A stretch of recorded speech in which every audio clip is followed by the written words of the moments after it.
Hey, this is the franchise Shane Douglas. The Walking Weapon, Josh Alexander, and you're watching. And you're watching. Yamane, aka WWE. Here to this podcast with Ollie Harper, my man. And you are watching Ollie Harper at YouTube.com. And you're watching the Ollie Harper Show on YouTube.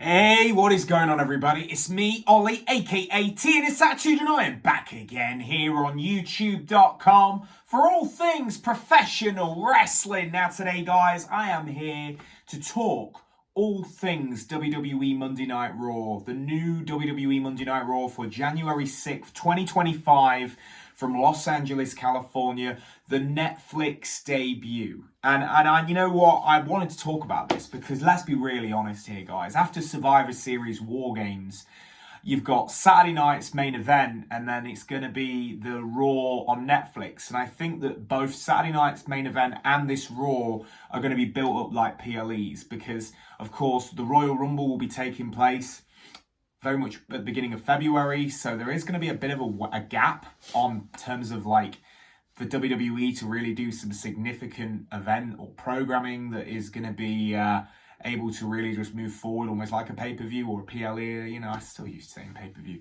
But, you know, this video, really, I want to talk about the first Raw on Netflix. And I want to give you, my sort of ideas and my thoughts as to what this will be, you know. Earlier this week, we would see that it looks like the age ratings for the WWE programming going on Netflix have been revealed. SmackDown apparently has a TVMA rating, which, you know, TVMA would always go for something like ECW back in the day, and of course where there would be a lot of strong language, violence, and, you know, some sexual content. I mean, I don't know if, you know, in 2025...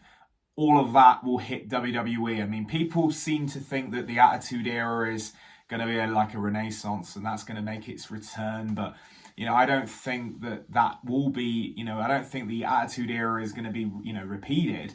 But what I do believe will probably happen is that we should be getting something of a more edgier product where on the lines of like, for me, where I feel WWE was going edgier was the run up to WrestleMania 40 when, of course, The Rock would just do whatever he wanted in terms of the final boss character just having no, like, restrictions. I feel like that should be more focused, I think, in terms of a lot of the storylines. But, you know, you've got SmackDown on a TVMA rating, you've got Raw on a TV 14 rating, and, of course, you've got NXT on TV PG. So there, I mean, I don't know if this is absolutely locked in for these programs, but this is what's been coming out through the grapevine. But in terms of the first Raw on Netflix, you know, there's, to show you how important and how significant this is looking, we've got on location packages for the first Raw on Netflix from LA. So it shows you already that this should be quite a significant show if you've got the priority passes already in place for this one, for fans to be able to attend this.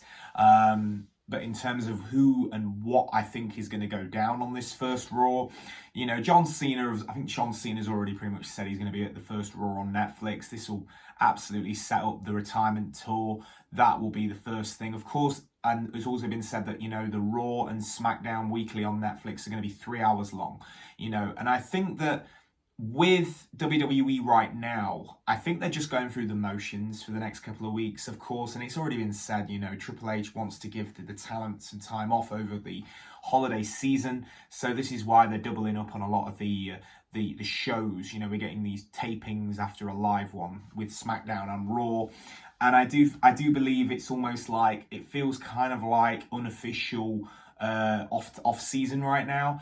I appreciate we have War Games around the corner, but I also do feel like we are kind of in a phase where everything's not live right now, and they are just doubling up, so the talent has got more time off, which is great.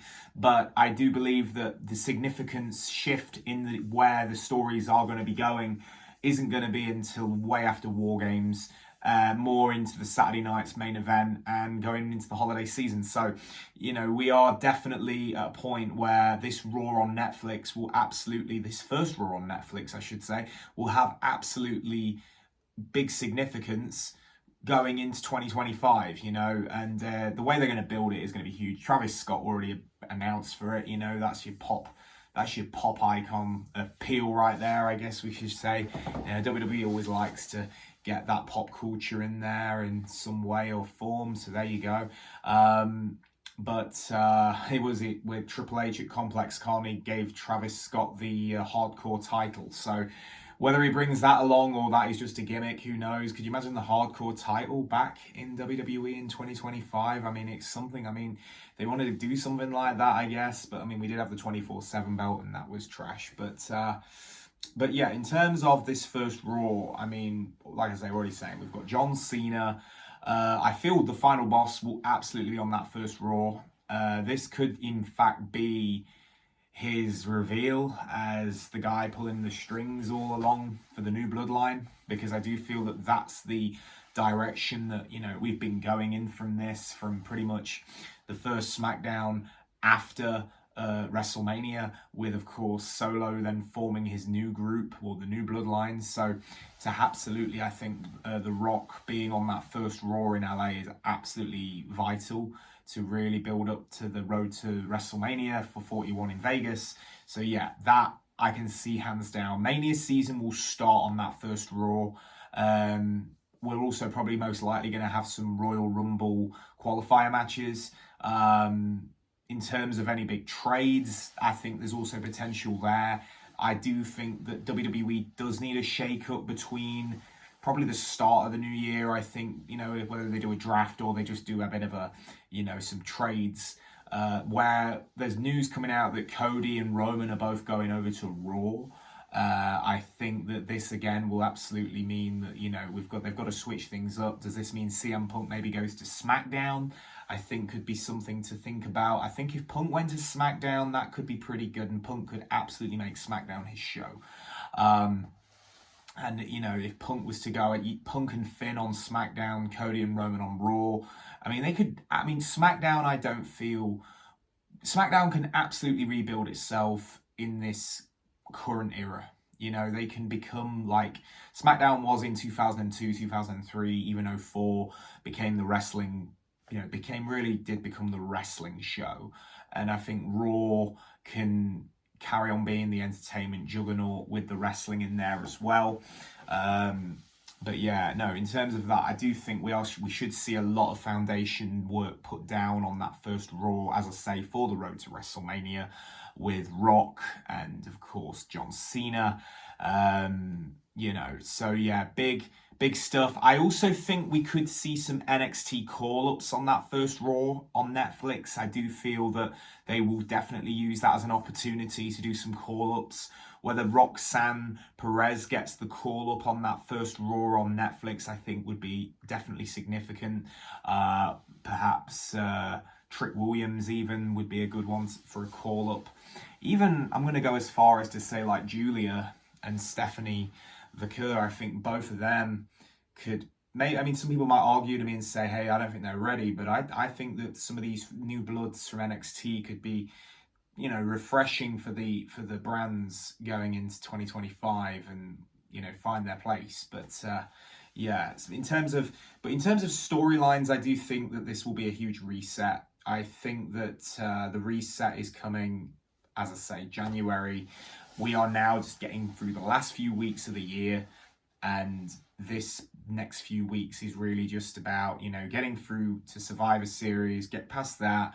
You've then got Saturday night's main event. The new US women's title will be crowned at that show. So, there's definitely a few more things to finish off with, but the bigger end storylines and, the bigger arcs that are really to be revealed is all on that new Netflix Raw, without a doubt, and that will feel huge.